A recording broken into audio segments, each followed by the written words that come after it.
Hello everyone, welcome back to my channel. कैसे हो आप सब लोग गाइस? आई होप आप सब लोग अपनी लाइफ में बहुत बढ़िया कर रहे होगे। तो आज मैं इस वीडियो में आप लोगों के साथ एक बहुत ही अच्छी गुड न्यूज़ शेयर करना चाह रही हूँ, जो है नॉर्सेट एग्जामिनेशन के बारे में। जी हाँ, नॉर्सेट का एग्जामिनेशन इस साल जून में होने वाला है। सो अब जैसे आप लोगों को पता ही है, बहुत कम टाइम रह गया है एग्जामिनेशन में। तो गाइज़ कमर कस लीजिए और अच्छे से तैयारी जो है अपनी स्टार्ट कर दीजिए। अपना टाइम बिल्कुल भी वेस्ट मत करिए और अपनी तरफ से पूरी मेहनत करते रहिए। बाकी तो देखिए अब भगवान के हाथ में, आपको बस अपनी तरफ से कोई मेहनत में कमी नहीं रखनी है, सो दैट कि आपको रिग्रेट ना हो।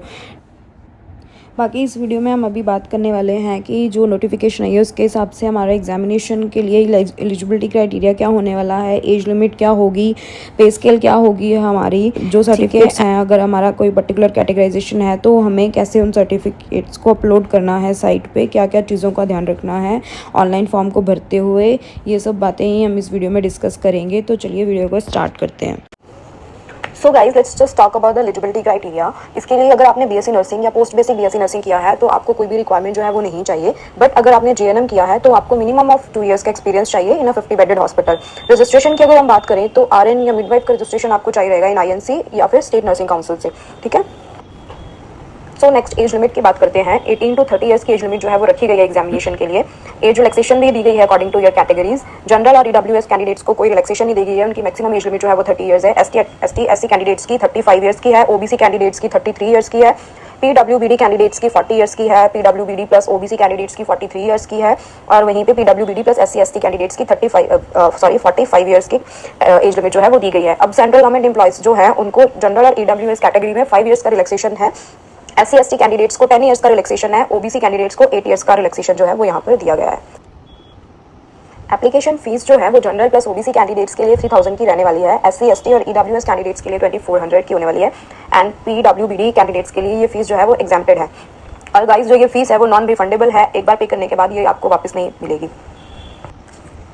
अब एप्लीकेशन फॉर्म को ऑनलाइन भरने की जो डेट है वो है 12 अप्रैल 2023 टू 5 मई 2023 टिल 5 PM। और अगर आपसे इस फॉर्म में कोई भी दिक्कत कोई भी गलती हो गई है तो आप उसको इजीली जो है वो एडिट कर सकते हो। उसके लिए 6 मई टू 8 मई तक का टाइम जो है आपको 2 डेज का दिया गया है। ठीक है।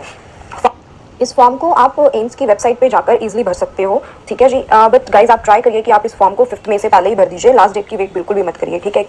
तो गाइज चलिए अब डिस्कस करते हैं कुछ इंपॉर्टेंट पॉइंट्स के बारे में जो आपको ध्यान रखना चाहिए जब भी आप फॉर्म फिल करने जाते हो। ठीक है।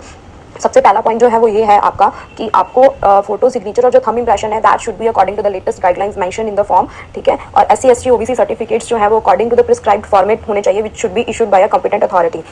एनसीएल ओबीसी सर्टिफिकेट्स जो है वो इशूड होने चाहिए during the period from 1 April 2023 to 31 March 2024। उनको ही वैलिड माना जाएगा जो इस टाइम फ्रेम के अंदर आपको इशू है। अगर इससे पहले या बाद में हुए तो उसको वो वैलिड नहीं माना जाएगा। ठीक है जी। ईडब्ल्यूएस कैंडिडेट्स का इनकम और एसेट सर्टिफिकेट जो है वो अगेन प्रिस्क्राइब फॉर्मेट में होना चाहिए, which should be issued by a competent authority. And जो फाइनेंशियल ईयर है वो भी आपका होना चाहिए 2023 और 2024। ठीक है। इस टाइम फ्रेम के अंदर जो है उनको ही वैलिड माना जाएगा, अदरवाइज बाकी जो ईडब्ल्यूएस कैंडिडेट्स के फॉर्म्स हैं उनको वैलिड नहीं माना जाएगा। ठीक है।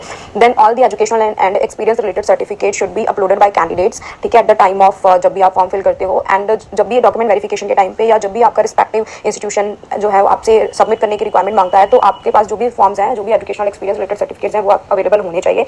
ठीक है। अगर आप रिस्पेक्टिव इंस्टीट्यूशन को वो सबमिट नहीं कर पाते हो जिस टाइम पे मांगा जाता है तो आपका कैंडिडेचर जो है उसको कैंसिल कर दिया जाएगा। ठीक है। देन नो ऑब्जेक्शन सर्टिफिकेट जो है, जो ये उन लोगों के लिए है जो ऑलरेडी कहीं ना कहीं पे वर्किंग है, तो उन स्टाफ के लिए या उन कैंडिडेट्स के लिए नो ऑब्जेक्शन सर्टिफिकेट होना जो है वो भी बहुत इंपॉर्टेंट है, क्योंकि जब भी आपसे no objection certificate document verification के टाइम पे या फिर जो भी आपका रिस्पेक्टिव एम्स है वो अगर आपसे रिक्वायर कर रहा है, मांग रहा है, तो आपको वो उनको प्रेजेंट करना पड़ेगा। अगर आप उनको टाइम पे नहीं दे पाते हो सर्टिफिकेट्स तो आपका कैंडिडेचर अगेन कैंसिल कर दिया जाएगा। ठीक है। आपको जो है बिल्कुल भी टाइम नहीं दिया जाएगा उस टाइम पे कि आप अरेंज कर पाओ सर्टिफिकेट्स को। सो आपको ट्राई करना है कि जो भी आप सर्टिफिकेट्स अपलोड कर रहे हो, चाहे वो कोई आपका रजिस्ट्रेशन का सर्टिफिकेट है, चाहे वो आपका कोई प्रॉपर कैटेगरी का सर्टिफिकेट है, या आपके एजुकेशनल एक्सपीरियंस रिलेटेड जो भी सर्टिफिकेट्स हैं, आपको ट्राई करना है कि आपके पास हमेशा वो अवेलेबल रहे, सो दैट कि आपको जब भी कभी प्रेजेंट करने की जरूरत पड़े तो आप उसको इमीडिएटली प्रेजेंट कर पाओ। ठीक है। तो आपको इन पॉइंट्स को बहुत ही ध्यान से रखना है, तो आपको इन पॉइंट्स को बहुत ही ध्यान में रखना है जब भी आप डॉक्यूमेंट्स अपलोड करने जाते हो। तो जो भी डॉक्यूमेंट्स आपने अपलोड करें वो सेम होने चाहिए जो आप प्रेजेंट करोगे जब भी आपसे डॉक्यूमेंट वेरिफिकेशन के टाइम पे मांगा जाएगा। ठीक है जी। नेक्स्ट पॉइंट जो है वो pattern and scheme of examination के रिलेटेड है। अब जो कैंडिडेट्स पहले से फॉर्म भरते आए हैं उन्हें पता है कि मोड ऑफ एग्जामिनेशन जो है वो सीबीटी होता है, बट फॉर द पीपल जो फर्स्ट टाइम इस एग्जाम को देंगे उन लोगों को बता दूं कि ये कंप्यूटर बेस्ड एग्जाम होता है, ठीक है, जिसमें आपको टोटल एमसीक्यूज जो है वो 200 मिलते हैं, उसमें से 180 जो है वो सब्जेक्ट रिलेटेड होते हैं, रिमेनिंग जो होते हैं वो आपके एंड रिमेनिंग 20 क्वेश्चंस होते हैं वो आपके related to general awareness and aptitude के होते हैं। नेगेटिव मार्किंग यहाँ पे 1/3 मार्क्स की जाती है फॉर ईच रॉन्ग आंसर, और जो ड्यूरेशन है पूरे एग्जामिनेशन का वो आपको 3 आवर्स जो है टोटल एग्जामिनेशन के मिलेंगे, ठीक है। सो इस स्लाइड में मेंशन किया गया है कि टोटल कितनी पोस्ट जो है वो हर एम्स में दी गई हैं। तो टोटल पोस्ट जो ऑल एम्स में दी गई हैं वो है 3055। इसमें से सबसे ज़्यादा जो पोस्ट हैं 620 वो न्यू दिल्ली एम्स में है, एंड उसके बाद 300 पोस्ट जो है वो एम्स जोधपुर में है, ठीक है। तो सेंट्रल गवर्नमेंट हॉस्पिटल की अगर बात हम करें तो सिर्फ सफदरजंग एंड आरएमएल ने अभी तक अपनी वैकेंसीज जो है उनको सबमिट किया है, रिमेनिंग जो हॉस्पिटल्स हैं उन्होंने अपनी वैकेंसीज को सबमिट नहीं किया है, ठीक है। तो डॉक्टर आरएमएल में 84 वैकेंसीज हैं एंड सफदरजंग में 211 टोटल वैकेंसी जो है वो अभी तक दी है, ठीक है। कलावती और लेडी हार्डिंग हॉस्पिटल ने अभी तक अपनी तरफ से कोई वैकेंसी जो है वो सबमिट नहीं की है, बट मे भी शायद वो भी अपनी वैकेंसी जो है वो सबमिट करेंगे जल्द ही। तो जो सेंट्रल गवर्नमेंट की पोस्ट है वो मे भी इंक्रीज हो सकती है। सफदरजंग और आरएमएल हॉस्पिटल की वैकेंसीज के लिए भी आप एम्स की वेबसाइट पे अप्लाई कर सकते हो। सो गाइस चलिए अब हम बात करते हैं हमारे सबसे इंपॉर्टेंट पॉइंट की, जो है पे स्केल के बारे में।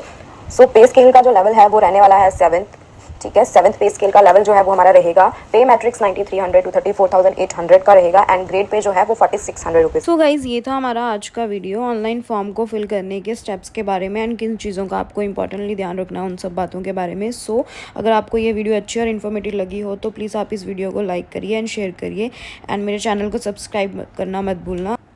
नेक्स्ट वीडियो में मिलते हैं, बाय।